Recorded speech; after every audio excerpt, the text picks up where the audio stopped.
What's going on, everyone? Welcome to the stream. It is Thursday, the 18th of November, 2021. What's good, everyone? How are we doing? Are we well? Are we well? Are we happy? Are we fulfilled? Are we content?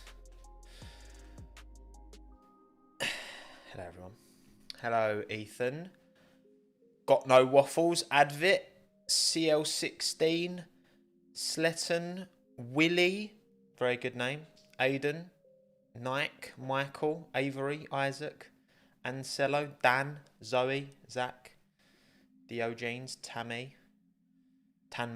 Mart, Irrelevant Cabbage, Ditty, Mats, Go Lager, Robert, Emily, Billy, Jacopo, Noah, Deepak. Welcome, everyone. How are we doing? How are we doing? Third race of this triple header, the final triple header of the season. There's only 3 races to go. There will be a week off next weekend, but no week off this weekend. We are in Qatar or Qatar. Is it Qatar or I want to see what you lot think. Is it Qatar or is it Qatar? Hang on, I'll do a poll. I'm gonna do a poll.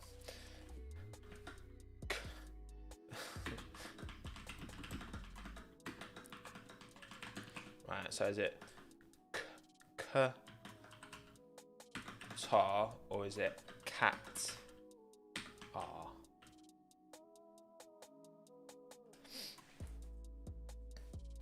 I've heard both. Okay, I don't know what it is, so I'm asking you lot so that I can then choose whichever one gets the most votes. Okay. Are there any Qatari citizens or Qatari citizens in the chat that can clarify, please? Oh, you're not helping. It's like it's 56 46 for crying. Well, we'll just say both, okay? I'm just going to say both over the course of the stream. So then we've got both sides catered for. You know what I mean? I'm voting as if I actually know. Qatar. Is that another? There's Qatar as well. Qatar. Guitar.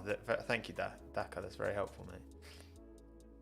I know you're from Southend. You're not from bloody... You're not from Qatar or guitar or guitar. But yeah. Qatar, first time ever a Formula 1 race has been held in, don't know why I did that, has been held in this nation, in the nation of, I'm going to say Qatar. I feel like it's Qatar, but I don't know. Actually, let me just, yeah, it's 50-50. You've not been very helpful, chat. You've not been very helpful, I'll be honest with you lot, alright? Help a brother out, will you? Come on. But yeah. Round 20 of 22. Round 20, 21, 22. Season will be over. 14 points, isn't it? Between Max and Lewis? Yeah.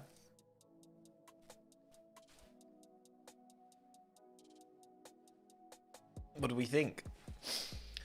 What do we think? Because we thought obviously like, oh well, of course, like, you know, Max went to Mexico. Well, when Max won at Qatar, it was like, oh, a lot of people weren't expecting that. Max won at Mexico. Most people were expecting that. And then Lewis just drops an absolute banger of a performance out last weekend in Brazil. Takes the double. Not the double. Might be a double if he wins this weekend. And you've got Saudi, which is looking very quick if it's finished. And then you've got Abu Dhabi, which is looking quicker. But what do we think? What do we think, chat? This weekend, Who is coming out on top in Qatar? Lewis or Max? Not necessarily who's winning, but who's coming out on top. Come on, chat. Talk to me. Apart from Minton. Minton always comes out on top, okay? Okay, he's a serial winner. He knows nothing but success, does Minton. Okay? It's just a fact of nature. Fact of nature, alright? It's 63 Lewis, 37 Max. Okay. Okay. Interesting. Well, what we can learn is who won last time in Qatar. It was, of course, Fabio Quattro in MotoGP. Because we've never raced there in F1. But I thought, you know, shout out Fabio. Won there earlier this year. Quattro.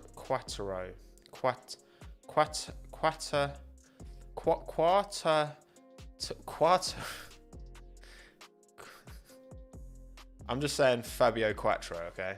That's what I'm saying. That's all I'm saying. Quattro. Fabio Quattro. Quattro. Why? Look, I'm just a naive, sheltered Englishman, okay? I'm sorry. Quartaro. I'm gonna trust you, Taylor.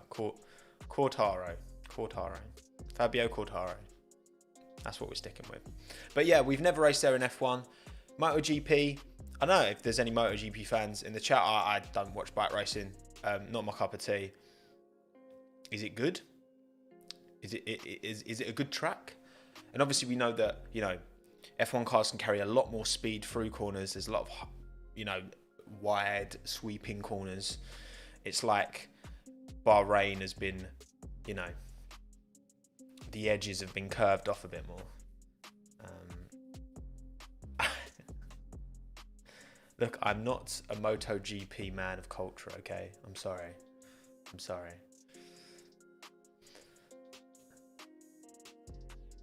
But yeah, whether it's a good race for MotoGP doesn't necessarily transition over to Formula One, does it? But I mean, I feel like there's factors. Obviously, you know, I think the track, from what I've heard, the track surface is going to be quite intense on the tyres, and that's impacted my predictions as well. I think this is going to be a difficult one on tyres. You need practice. Do you mean me? Probably. But yeah, you know, I'm hopeful. You know what I mean? It's a new track. No one's got any information. No one's got any data going into it. The conditions might be a bit, you know, apparently because it's quite late on, you can get a bit of moisture in the air. We are going on the hardest compound of Pirelli tyres this weekend as well, because of how harsh the surface is on the tyres, apparently. We'll see. Thank you, Eden, for the $5, mate. Very, very much appreciated. Thank you, buddy. Cheers for the great content, Tommo, mate. You're very welcome. What are your thoughts on the sports washing with the Qatar event? It's the same with the World Cup, isn't it? You know, we've not got the race in Qatar next year because they want all the focus to be on the World Cup, and then Qatar's coming back. It's such a nuanced, difficult subject. You know, no country's perfect, but also, like, you can't ignore the benefit. You look at, like, with Saudi as well, it's like, will F1 having a presence there lead to things changing quicker in that country? Maybe. But at the same time, it's like, yeah, I understand both. I do. I'm not just sitting on the fence. I do understand both sides of the coin with it, you know. It's like when people call Lewis a hypocrite for being an environmental activist when he's a Formula One driver, but then if he didn't come into the sport and push for change, would we be getting as much change as we have or as we are? Well, probably not. So it's like, you know what I mean? It's difficult anyway. But yeah. Oh, is Piastri doing FP1? Someone in chat said Piastri's doing FP1. I'm gonna look on Twitter. I can't see any mention of it.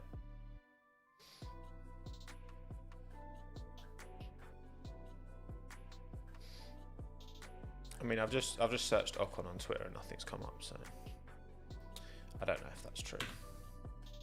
But it'd be cool. I'd love to see Piastri get a run out at FP1. I'm sure he will. Like, definitely next year, he'll be getting some runs out in FP1.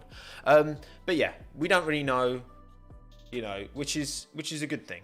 All in all, I think that's a pretty good thing that we don't actually know. Yeah, probably just someone on the wind up, but I would actually like to see Piastri do an FP1 session. Anyway, on to my predictions.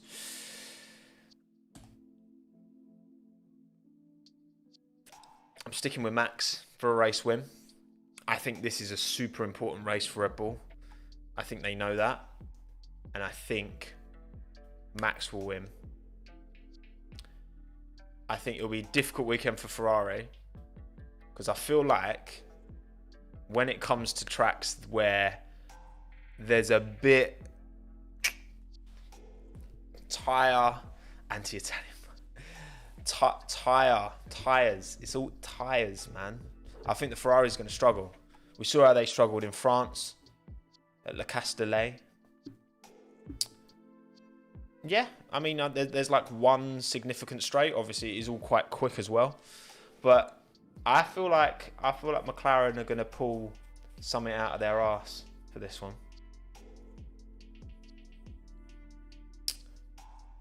This is but we don't know that. We don't know, actually. We can't say for sure. Because have you seen, actually, interesting, so the speed traps from Brazil, Lewis wasn't the fastest car on track through the speed traps. I don't think he was. I still think Ferrari are going to finish ahead of McLaren I just think in this race, I feel like, you know, medium speed, Lando, McLaren, a lot of high to medium speed corners. You know, I feel like Ferrari's better through the tighter, twisty stuff. I know they've had growth in their power unit over the course of the year. But yeah, that's what I think is going to happen. I mean, these never come true. I'm always wrong. So don't read into this. Watch Ferrari get P1, P2. Probably.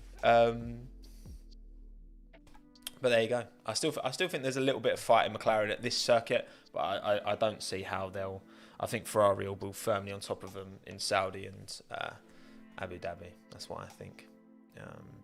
But yeah, I think Max. I think this is the track for Max to win at. But yeah, we'll see. I hope you're joking, Aperva. I really do. Or you just missed you just put an accidental I in based. I like to think when people call me biased, they actually meant to write based, but you know, accidental misclick of the letter I. It happens to the best of us. That's what I think. But what do you think? Well, of course, as always, I put out on Twitter. If you don't follow me at Tom McCluskey on Twitter. And YouTube community. So if you're not subscribed, double check you're subscribed, because then you'll get my community posts. And you can get involved in the little polls that I put out before these. Put them out about an hour and a half ago. And you lot. Oh, hang on. Wait. Wait.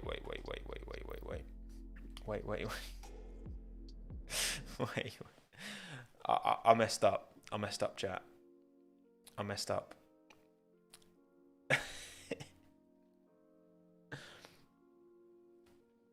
ignore what you just saw, okay? No, the percentages aren't wrong. The percentages aren't wrong. Hang on. Right, that's right. That's right.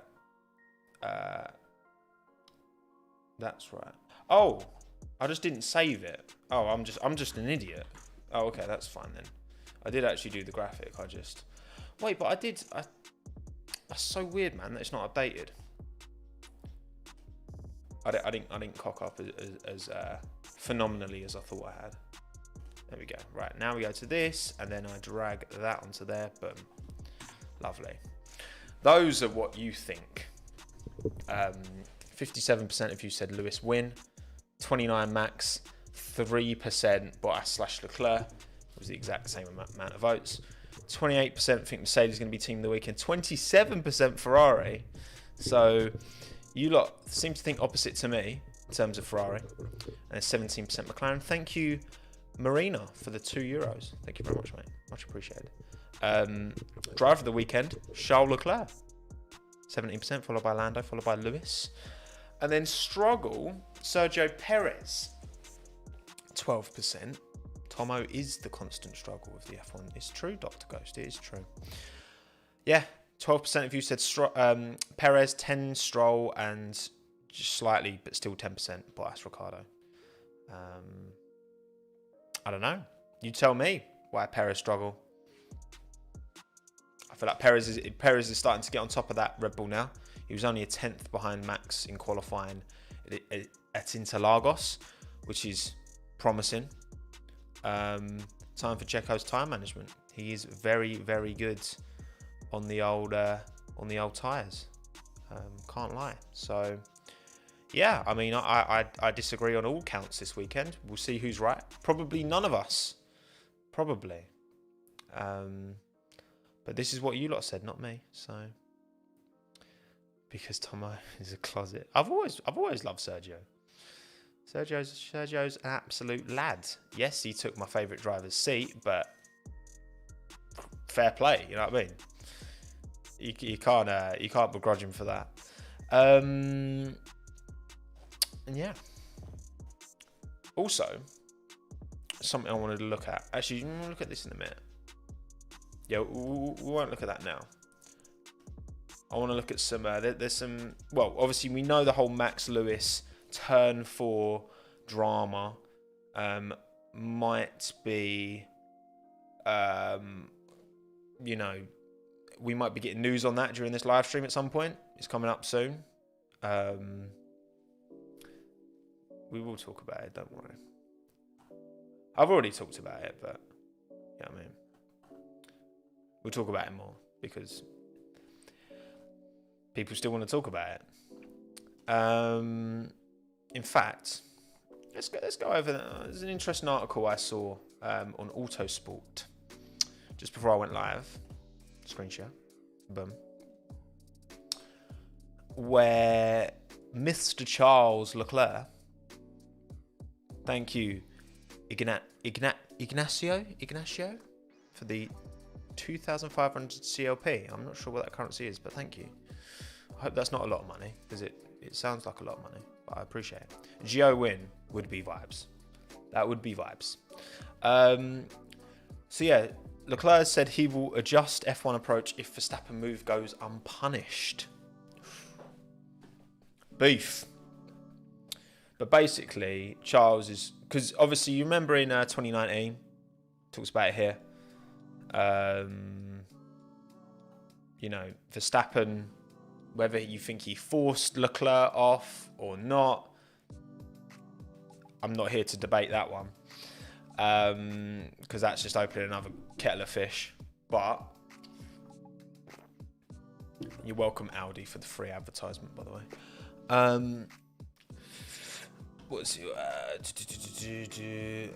is it one? It's a bit of a situation. As soon as I knew it wasn't a penalty for Max in Austria, I came to Silverstone and I changed my driving. And you know what?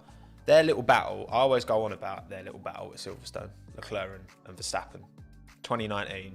One of my favourite on-screen battles that I've watched live on telly with Formula 1. ever, probably. It was amazing. Very good. Very good. But yeah, honestly, I don't mind. Whatever's allowed. I just want to be clear as a driver. And to be fair, because Gasly, I saw an interview with Gasly. He said about it, he just wants clarity. They just want clarity on what is and what isn't allowed. You know what I mean?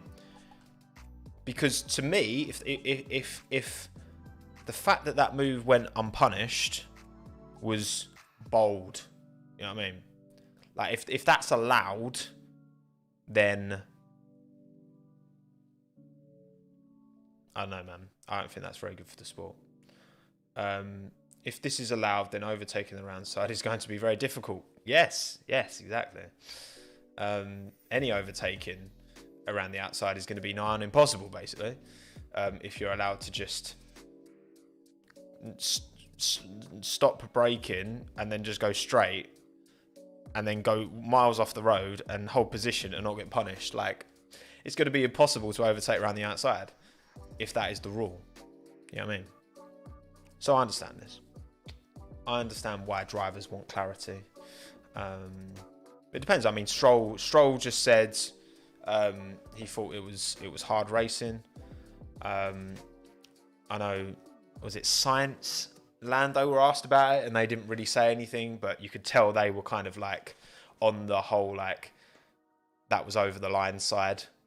But yeah, it makes sense that the drivers want to know where they stand.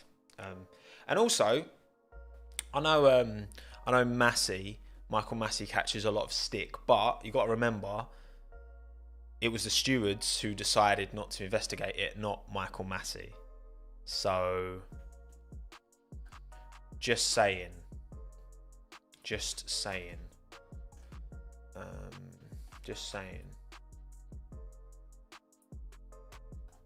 But yeah, hopefully the whatever's going to happen will be announced fairly soon. What time we'll have news from the stewards? Not sure, Ilnias. I'm not sure. We know they've had the briefing, because from what I understand, there's like 3 stages this goes through now. It like they decide whether the new evidence is sufficient for it to be investigated. Is sufficient to make the incident investigatable. It's not even a word. You know what I mean? And then they'll decide, okay, so that's the first part. This part, they decide whether they're going to investigate it. Then they investigate it, and then if they deem there should be a penalty, then there's another part which decides what that penalty should be. Basically, that's the long and the short of it. But yeah, look, I mean, the way I see it, okay, I've already said this. To me, it's at the time, it's a clear penalty. Like it's not, like in my mind, it's not even. A lot of these you can look at, oh, maybe not. Like at Monza, I thought it was pretty even. I think Max got enough alongside to be entitled to space, but also he was the one who went on the sausage curb. I think it was about even at Monza. I think Lewis was more at fault with Silverstone because he missed the apex, he understeered, and Max would have made the corner if Lewis hadn't understeered into him. And it's Lewis's, he was on the dirty side of the track, but ultimately it's up to him to control the car. And in this instance, because they're all different instances, but I'm just saying, because I know people are, you're biased. No, I'm based. That's what I am. And yeah, for me, it's 100% a penalty. Like, you can't. Lewis is ahead going into the braking zone. Max brakes a bit late, which he's entitled to do, but Max doesn't even make the corner, not even close to making the corner. Whereas I feel like Lewis is definitely going to make the corner. Based moment indeed. So yeah, it's a penalty for me. If that's Ocon Giovinazzi fighting for P13, that's a penalty all day. Of course it is. The stewards didn't even investigate it because they didn't want to get in the way. But at the end of the day, So this is the analogy I used on Twitter. I was like, if it's Champions League final and someone goes studs up, compound fracture, leg breaking tackle in the first 5 minutes, you can't just not send them off. Like, you have to apply the rules evenly in all sport, regardless of, you know, oh, it's the end of the season, oh, it's the two main protagonists. You can't start applying the rules differently. It's just not on. But also, if they are gonna apply some kind of penalty, they can't be going back and giving Max a 5 second from Brazil, because that is just, no. I don't agree with that at all. Because the thing is, that would, if Max at the time knows he's got a 5 second penalty, I reckon, but you can never say for sure. Well, I can't say for sure, but if Max knows he's getting a 5 second penalty, I think he's probably going to be able to, and whether he could or not doesn't really matter. He could have driven a bit faster to keep that gap between him and Bottas at more than 5 seconds. You know what I'm saying? So as soon as you start applying, then he falls back to third, and then it's like, well, Max might have driven differently to keep that gap bigger if he knew he got a 5 second penalty. And then how far does that go? Do we go back to like Hill and Schumacher, when Schumacher drove into him and then Hill's car and Schumacher won the title? Do we retroactively start? You know what I mean? It's a weird one. Well, I'm a Bottas hater, so no shock there. Disappointed with you, Edward. I really am. Now, I in terms of a penalty for this race, I think that's fair. You know what I mean? Because it clearly is a move that deserved the penalty. I don't care that it's Max and Lewis. I don't care that it's 3 races from the end. That is clearly a manoeuvre that deserves a penalty. Otherwise, you're just not gonna hard race. You're just gonna get people pushing everyone off the track. If anyone's around the outside, you're just gonna brake later and push them off the track. Well, that's fun, isn't it? That's going to be great racing. That's going to be so good.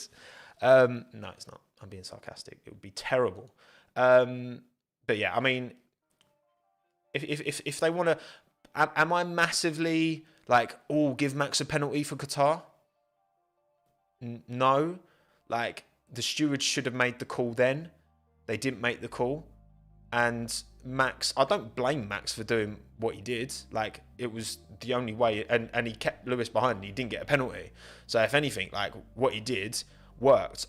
In these instances, I'm not really one to like blame the driver, unless it's like malicious trying to take someone out. That's a bit different. Like, whether he consciously, you know, opened the steering or didn't turn in as much to push Lewis wide. Like, they both know there's runoff there. You know, he's not trying to DNF Lewis. If they gave him a penalty, I mean, I don't know, 3-place grid drop, something like that, maybe. I'm not massively arsed, but I do think that the thing I want to see is just an acknowledgement from the stewards, because again, this wasn't Michael Massey's choice. He noted it, which means Michael Massey said to the stewards, I think you should look at this, and the stewards said, nah, we're all right. That was up to them. But yeah, that's what I think. I just want an acknowledgement, and like, right, we're gonna apply the rules. We're not gonna, you know, he shouldn't. It's car A, car B. That's the way it is. Okay. That's the way it is. And it's like, look, it's like the Tsunoda Stroll incident. I think Tsunoda was given a penalty because it's Yuki Tsunoda. I actually do think that, and I very rarely hatch onto these conspiracy theories, but because it's Yuki and it's seen as a desperate lunge. No, I'm sorry. Like, if Lando Norris makes that move against like Antonio Giovinazzi, I don't think that's seen as a desperate lunge. You know what I mean? But anyway, whatever. That's the way I see it. Right. We've talked about that enough anyway. we still haven't got any news. I'm refreshing Twitter, and I'm not seeing any discussion around what the outcome is. So, let's move on. Oh yeah, we'll talk about Gio at the end. We'll talk about Gio. Yeah, but whose fault was it they had contact? Stroll's fault, because he turned in like no one was there, even though Yuki was at least 70%, maybe 80% alongside. But anyway, right. All of the drivers. Yeah, look, Lewis pulled out that performance, didn't he, where he needed to. Unreal drive. What can I say? Already waxed lyrical about it. One of his best. And I mean, in a lot of people's minds, it's constantly flipped, hasn't it, all season between, you know, Max is on top, Lewis is on top, Red Bull's the better car, Mercedes is the better car. Ultimately, throughout the whole course of the season, at different times, different cars have been, you know, stronger on different circuits and different but to be fair, I think Max and Lewis's levels haven't dropped in terms of their pace. I don't think either of their pace has dropped. I think Lewis has made more mistakes. I think Max has made some questionable moves, but then I think Lewis did in Silverstone as well. But I think in terms of their pace, when they're like on it in quali, and I think their pace has both been absolute top tier this year. And yeah, I just hope it goes to the end. Valtteri obviously started on pole. It was always going to be difficult to keep hold of pole, wasn't it? Because, you know, you start on the outside at Interlagos.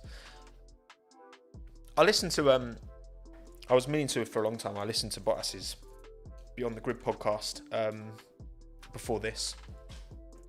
Very interesting. Very interesting.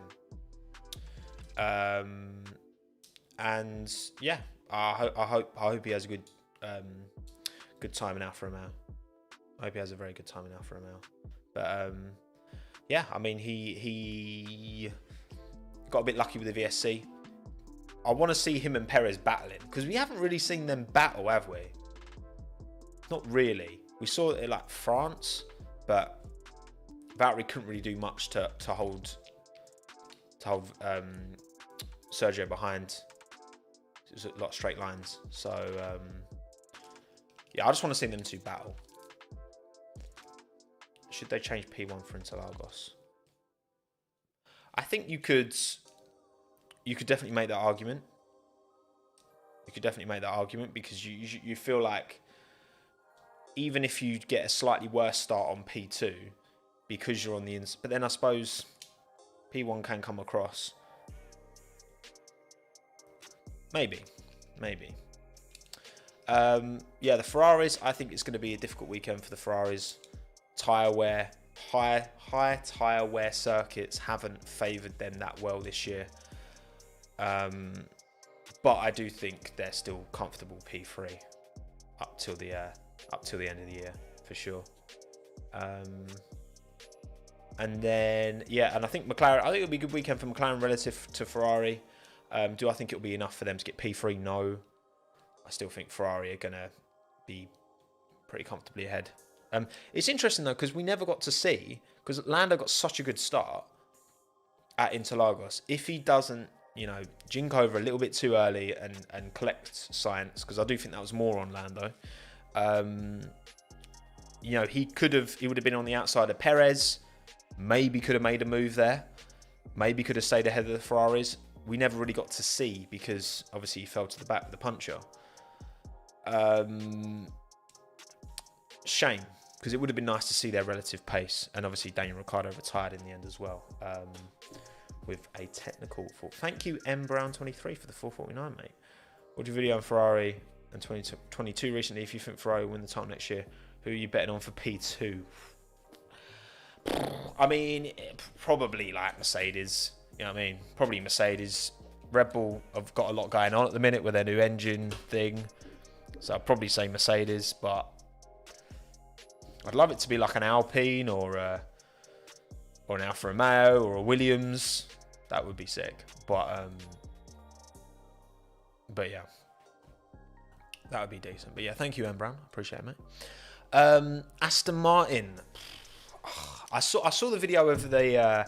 If you haven't seen, there's like the rear view camera on the Mercedes compared to the rear view camera on the Aston Martin, and you can see down the straight at Interlagos how much the Mercedes like hunkers down, because it's got that kind of, it's got that adapt flexi wing, whatever you want to call it. It's legal, it's fine, but it's clever the way it kind of moves. All the cars have it to an extent. It's just the Mercedes one seems to be extra efficient at hunkering down. And we saw like Seb's just doesn't move, like relatively, it barely moves at all. Yeah, the squat device. It's a good way of putting it, Tyler. But yeah, so we know that car isn't great, but I tell you what, like Seb, in terms of performances now, which he's 4-time world champion, he should be. He is now definitely, outperforming Lance for me, 100%. Lance has had a couple of shockers in a row, in my opinion. And yeah, just the Aston Martin package. It didn't work out, did it? It worked out for one season. It worked out for 2020, copying the Mercedes design, getting that little bit of extra prize money. Although I didn't even finish P3 in the constructors because of Lance. But that was a banging car like last year. We've seen it drop. And again, look, Mercedes' performance has dropped relative. I mean, look at Lewis won the championship. Or Lewis last year was, how many points was he ahead of Max? Like 150 or something crazy. But yeah, because obviously the Mercedes was so clear last year that the floor changes, I feel like the floor changes probably affected Aston or Racing Point, whatever, and Mercedes quite equally. But obviously you've got Mercedes where they were so clear at the top and Red Bull were like here, they fell down to like, and Red Bull came up a bit and they're kind of about level. Whereas Aston Martin were at the top of a or Racing Point were at the top of I think they had the third best car, probably, last year. And then because it was so close, still relative, because it's the midfield, they've dropped down now, relative to everyone else. So yeah, it's... They did also have reliability issues, to be fair. Perez's engine went bang at Abu Dhabi. Was it Abu Dhabi or Bahrain? I can't even remember. But yeah, his engine went boom, didn't it? Aston's car does perform the suspension trickery, just not to the same extent. Lewis absolutely smashed it last year. It wasn't even close. It was both, wasn't it? Of course, yeah, because his engine caught fire in Bahrain, and then he just had to pull over in Abu Dhabi, and he still finished 4th in the Drivers' Championship. What a season that was last year from Sergio Perez. Like, I know he's got a lot of stick this year, but come on now, like he's been on his job like consistently for years in F1. Like Perez is different gravy. Don't get me wrong. Easy. But yeah, Stroll needs to pull his finger out and have a few good races here. But it's looking good for Seb. That's what I mean. Andy missed races due to COVID, Dr. Ghost. Exactly. He did. Unreal season from Sergio last year. Alonso Ocon. It's 10-9 to Alonso in qualifying now. In standard qualifying, I think there's like 12 points between them. I think them two are the closest, aren't they, in like quality performance? And yeah, I mean, Fernando's brought home the points more consistently than Esteban has. Obviously, Esteban got the win, but obviously Alonso helped in a big way with that win as well. I mean, Alonso's definitely outperformed Esteban this year, which did surprise me because I I rate Ocon very highly. I still do. I think Ocon's driving at a very good level. The fact that Alonso's driving as well as he is after 2 years out of the sport, 40 years of age is amazing to me. But I feel like he, you can tell that like Fernando really like loves this team. I feel like he's got he knows he's not going to be there forever, but he wants to leave that team in a better place than it was when he joined. You know what I mean? And you've got Piastri, reserve driving out, official for Alpine, about bloody time. Hopefully he gets a lot of FP1 run-outs. I imagine if he's going to run FP1, he'd probably replace Alonso, wouldn't he? Just because we know that Alpine have put their long-term... Ocon's got a contract till, what is it, the end of 23, I think? And obviously they want to give Ocon, you know, more mileage, because I think Ocon's quality. Like he was very, very unfortunate to lose his seat. We know he didn't lose his seat on merit when he did lose his seat, and he lost his seat for 2 years, remember, as well. Was it 2 years? How many years was Ocon out? Was it just 1 year? No, but is it when I say the end of 2023, I mean like it's all of next season and the season after that, or is it 2024 as well? I can't actually remember. Is it just one? Is it just 2019? Oh yeah, because he went, and then he went back to Renault.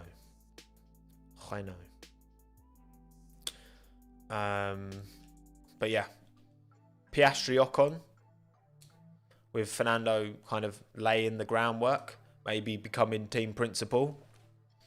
I could see that. I know I did my April Fool's video about Ocon and Alonso becoming joint team principal. Well, I could definitely see that. At least in a... Okay, maybe not, because the team principal obviously has to manage like the factory and all that as well. But at least in like an Alain Prost kind of role, I could definitely see him having a... Well, like, we know Jenson Button's got a role at Williams, hasn't he? Some kind of role. Because Fernando is more than happy to like speak his mind, and that's not always worked out well for him. But you know what I mean? I feel like he could... he'd be good at throwing his weight around for sure. But yeah, to be fair, good weekend last weekend for them. Kept the points gap between them and Alpha Tauri to 112 points because they scored 6 points. Gasly scored 6 points. And talking to Gasly, yeah, I mean, look, he's had a phenomenal season, hasn't he? Been so good. And Yuki's... He's getting there. I definitely think there's been more promising signs in the last kind of few races. It is his rookie season, remember, and he is against a driver who's driving at an incredibly high level. So that's always going to be difficult mentally to, you know what I mean, when you're being destroyed. He's the only driver now, Yuki Tsunoda, to not qualify ahead of his teammate. Mazepin's never beaten Mick on pace, but Mick crashed in FP2 twice and didn't make quali. But now Latifi's beaten Russell in quali. But this is what I mean. Like, I see so much debate as well. Like, people say, like, where is that Alpha Tauri? All right, we're gonna do another poll, people. We're gonna do another poll. 59% of you said Lewis is going to come out on top in Qatar. Interesting. Right, let me do another poll, YouTube. Come on. Come on. Oh, what the hell? There we go. Okay.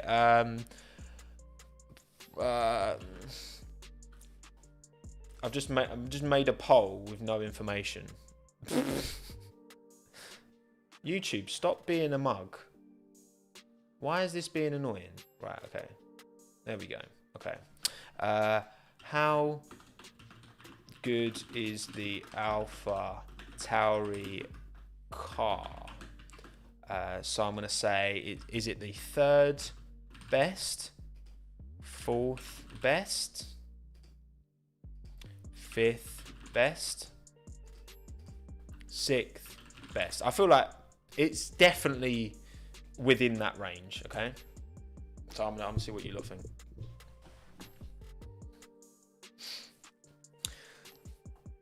it's easier to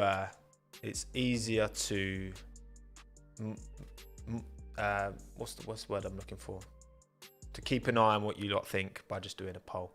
Thank you very much, Anakin Skywalker. Wow, big fan. Not really. I don't really like Star Wars. For the $4.99. Appreciate it, mate. Thoughts on the Miami GP's ticket prices? Something about this. I think it's both hype and the fact that this may or may not be a permanent race. I mean, it is bloody expensive, isn't it? Those tickets. So it's. I mean, I'd love to go next year, but I feel like it's just going to be sold out. So unless I can try and finesse some kind of, oh, look at me, I'm a big influencer, I'm going to get a ticket. I don't want that. I'd rather just, I would, honestly, like if I'm going to races, I wouldn't, I guess, obviously I'd be interested to like see inside the paddock, but I'd rather just go for, I'd love to do the whole Spa weekend. Like camping and all that would be sick. I really want to go to Qatar. I think to be fair, I think Qatar for me is above Miami in terms of what I want to go to. You know what I mean? I just feel the vibe there is going to be, and I'd love to go to Texas. So love to. Okay, what are we saying? So 3% of you think it's the third best car. And again, obviously we're counting this over the course of the entire season. 17% fourth best, 69% of you think it's fifth best, and 11% sixth. So it's pretty comfortable. Fifth best. I agree. But it's always going to be one of them discussions where it's just like, how can we know? You know what I mean? The driver's the one driving the car, and it's like, where's you? Now, do I think that it's a third best car? Hell no. Like, you're saying that, because the thing is, I rate Yuki's performance. Like, I rate his skill and talent. It's there. It's just, you know, you got to remember he's taken consecutive step ups the junior formulas to get to F1. Pierre's driving phenomenally. Yeah, for me, it's the fifth best car, and Pierre's driving the nuts off it. And Yuki, I think he's getting there. Again, I think he was absolutely robbed. 10-second penalty when he's 80% alongside. Like, I broke it down. He's so far alongside Lance. He's got the car under control and slowed down, and Lance just turns into him like he's not there. How are you giving Yuki a 10-second penalty? Bizarre. Absolutely bizarre. I don't often disagree. Most of the time, I agree with the stewards. I'm not going to lie. Which, you know, you'd like to think they know what they're doing, and I like to think I kind of know what I'm talking about. But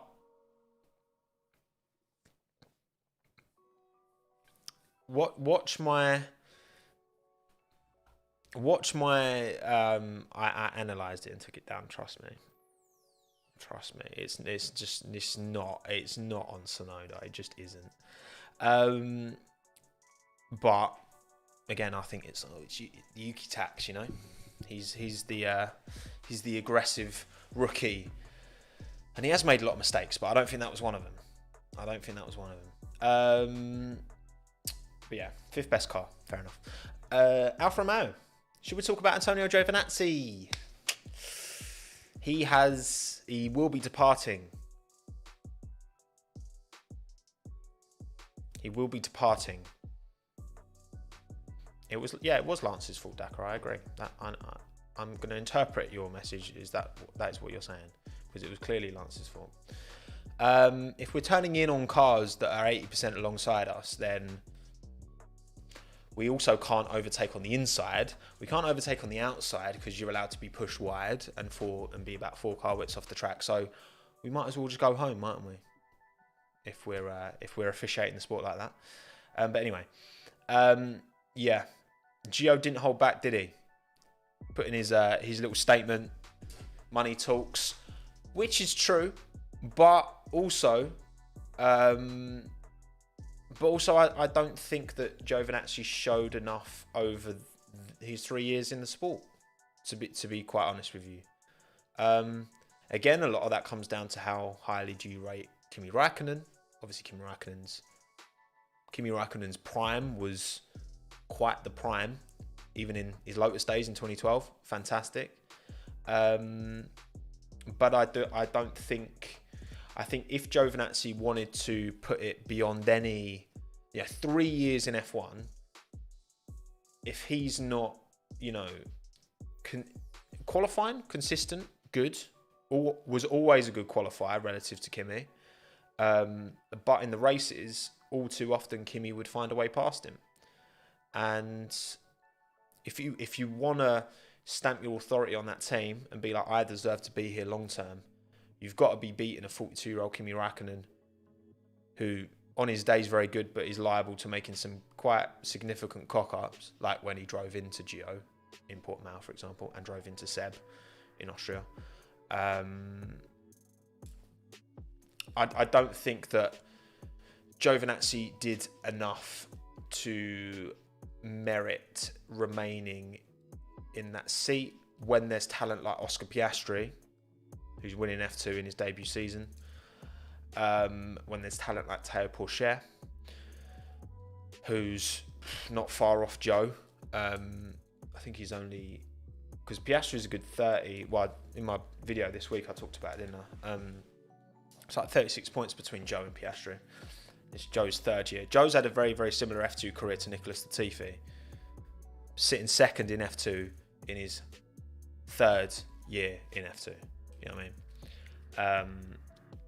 We all know it should have been Piastri. Of course it should have been Piastri. But, Joe's not a bad driver at all. He was unlucky last year. There was reliability, but there's always reliability in F2, and it's just like it kind of there's so many rounds. I feel like it does kind of equal out. I'm not surprised he was replaced. My understanding from a lot of people's comments, who's Joe? Guan Yu Zhou, the new... You pronounce it Joe, not Zhu, as I've heard some people say. But yeah, what I think a lot of people have been saying, which would make sense, is that kind of getting Guan Yu Zhou and his money, 30 mil, reportedly, who knows. Joe Mama, very good. Very good. Very good. Guan. Ilott as well. Ilott would have been a good shout. He didn't win F2 either. He came second, but it was also, he probably should have won. I think he outperformed Mick, but he had some rotten luck. Did Callum Ilott in 2020. But anyway. I think getting Joe for a year, and then you're looking at probably Théo Pourchaire. He's having a very, very good debut year in F2 this year. He's not going to win it, but Pourchaire's still only is he still 18? He's like super young. Super young. Super high potential. And going for a season, then Théo Pourchaire, alongside Valtteri Bottas. You've got a multiple-time race winner who can bring in a lot of his with a multi-year contract, which is a big deal to him. I think Pourchaire's got to win F2 in 2022. But again, because he's still so young as well, that just does buy him a bit more time. Because you got to remember as well, like Giovinazzi is how old's Gio now? Is he 27? Giovinazzi is 27, yes. He's a December 93 baby. I'm a January 93 baby.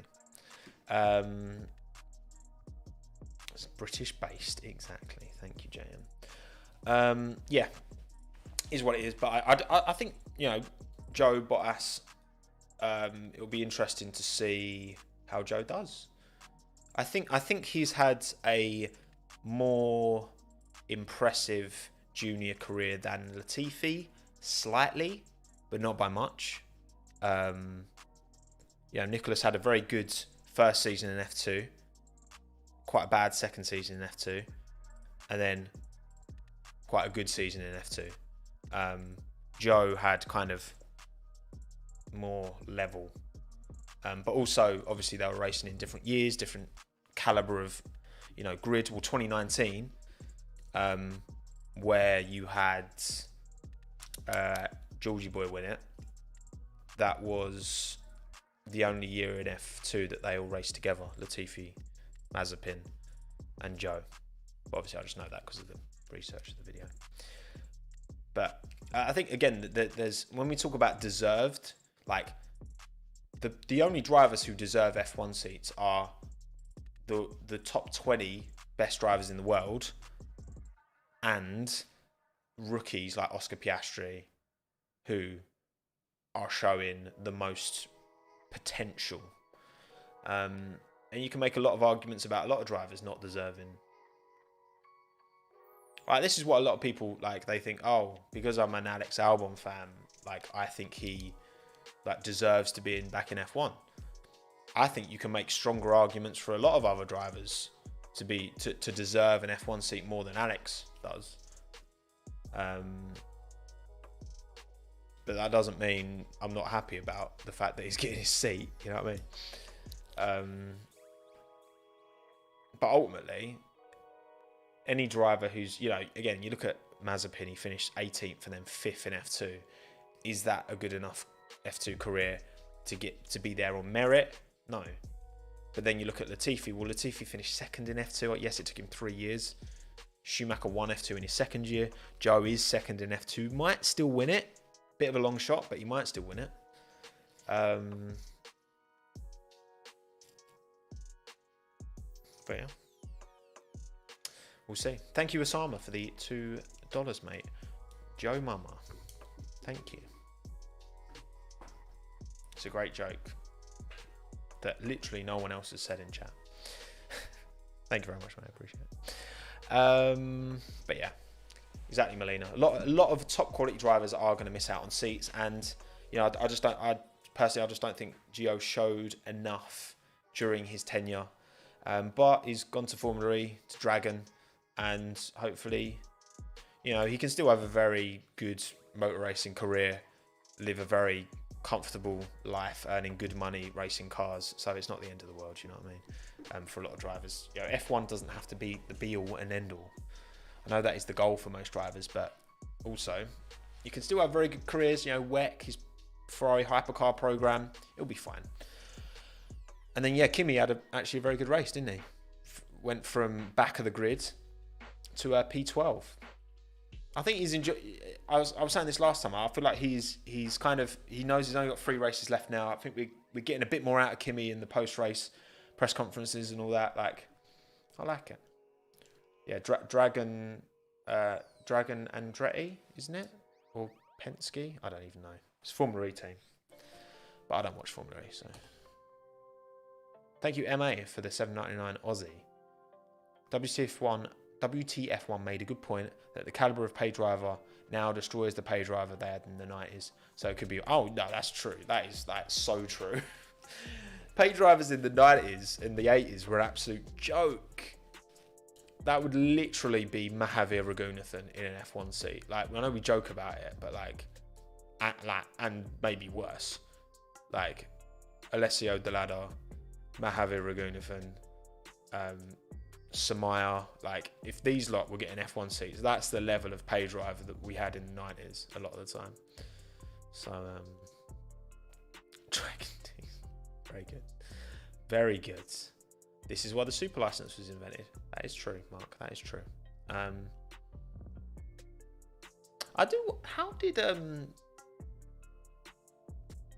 Does anyone know, like, off the top of their head, like, without the obligatory, oh, we bought it joke, how did Mazepin get enough super license points when he finished 18th and then 5th in F2?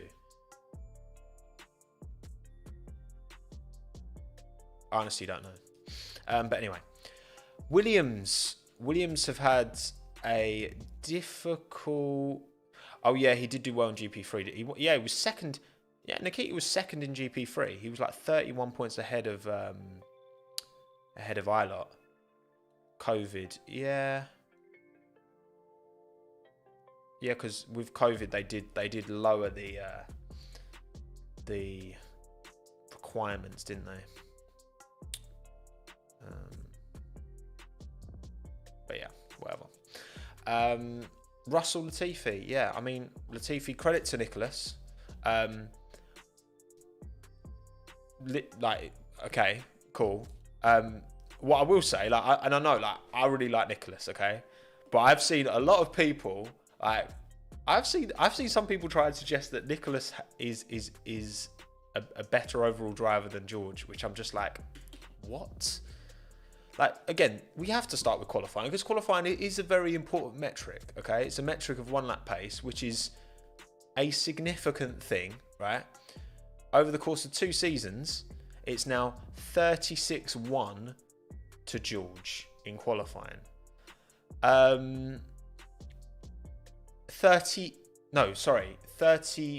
34-1.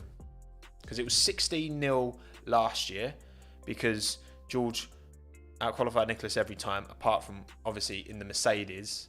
So Latifi was against Aitken, and Latifi beat Aitken in qualifying. So it's 16-0 last year, and then it's 18-1 this year. Now, yes, go Tifi. I get it. But let's be real. 34-1.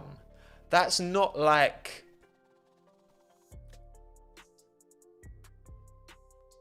That's not great, is it? It's not great. And I'm just talking about normal qualifying here. I'm not talking about sprint qualifying. That's not qualifying 1 lap pace, okay? In the races, it's been much closer. Because, I mean, it's not hard to be much closer, okay? But much closer relative to the quali gap. It's still been like, what was it? So it was 10... It was either last year or this year. There's 10 races where they've both finished, and Latifi's only finished ahead of George twice. I mean, at Interlagos, Latifi out-qualified, out-sprinted George, yet George finished 3 places ahead of him. Come on now. Let's be real. Let's be real. But yeah, I'm interested to see. Honestly, I don't really know what to make of Latifi, because we've only ever seen him against George. The problem is that you're looking at the numbers too much. Well, the numbers, like, I'm looking at their relative positions. Like, the average quali gap between Russell and Latifi in 2020 was bigger than the average quali gap between Verstappen and Albon.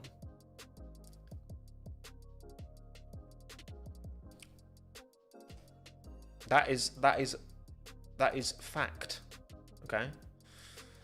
And we all know how badly Alex got pumped, okay? I'm acutely aware of that. But you can't just ignore such, discrepancies and be like, oh, well, just no, you can't look at the numbers too much. You got to go on feeling. Well, yeah, but come on, come on.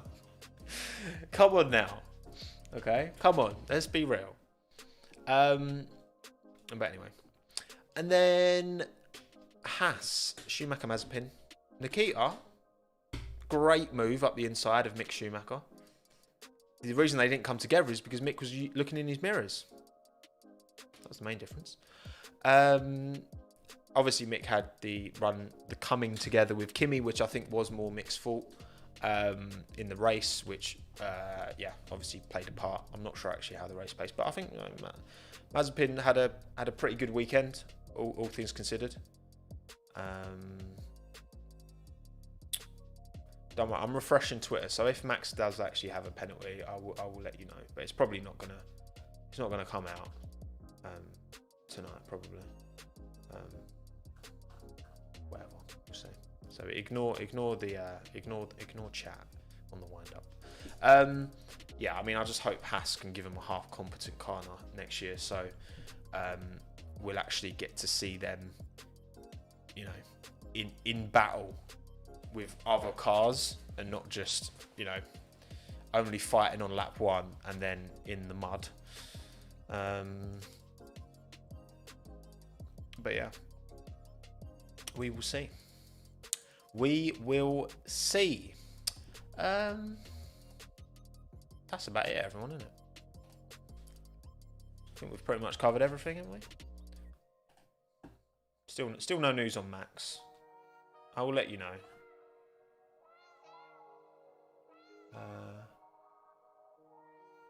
Right, what's old Craigie Slater said? You'll be able to hear this, by the way. Let me just mute my music for the minute. Right, I'll put it on so you can hear it. I feel like it's not going to be a problem. Me like putting this on. Right, here we go. Now, as I understand that we are going to continue this meeting at 8 o'clock local time. That's 5 p.m. your time, so 20 minutes or so. So the meeting's going on now. And we're into some quite complicated legal argument. There's some quite high-powered legal counsel involved in this case between these two teams. See where Mercedes are in the paddock. There's the Red Bull hospitality area here. And one of the things they're currently debating, I can reveal, is can you have an appeal on an issue which didn't actually take place in the first place? Now, what I mean by that is Max Verstappen didn't get a penalty. In fact, there was not even an initial steward's investigation into his defense against Lewis Hamilton. And given there was no investigation, how can you overturn something which the stewards didn't address in the first place? Now this has thrown up quite a challenge to particularly, I suppose, both the FIA and Mercedes in trying to prove this case. And it's interesting to note that it's the opposite of what would happen in football, whereby if a referee spotted something, there could be no retrospective punishment at a later date if it was serious foul play, for example, supported by video evidence which the referee didn't address. But what is being debated here... Okay, yeah, whatever. I mean, that seems a bit... It's just like legal nuance nonsense, basically. But yeah, whatever. Right. I think I'm done. Everyone. Thank you all for coming. I appreciate you all taking the time to say hello. Please show Minton at the end of the stream. I will show Minton, because all of you real ones who stayed till the end deserve some Minton content. He is, as always, bageled up on the cushion next to me, aren't you, mate? Sleeping, as he typically does. He always does, bless him. But yeah, I'll grab Minton. Come on, mate. Oh, yes. Here he is. Here he is, the boy wonder. Minton the Miniature. Follow him on Instagram, @Minton the Miniature. If you don't know, get to know. He deserves his screen. Oh, here's the yawn. Why'd your tongue come out? His tongue is so long as well, man. Weird. It's like weirdly long and thin. Isn't it? Hey. Little sleepy doggo. Look at his little eyes. He's the real MVP. He's the real CEO of Tommo F1 Enterprises, aren't you, mate? Good boy. Scratch. All right. Now you press like, okay? If you were ever going to press like, surely now's the time.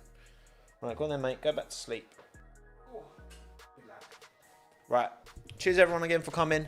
There will not be a qualifying stream this weekend, I'm afraid. Sorry. But enjoy qualifying and enjoy the race. And I'll see you on Monday for the post-race Qatar Grand Prix catch-up. Fingers crossed. There's not... honestly, like I just want a clean race with nice clean overtakes, and whoever wins, okay? The drama is getting a bit dull now for me. But yeah. Cheers, everyone. Arrivederci, as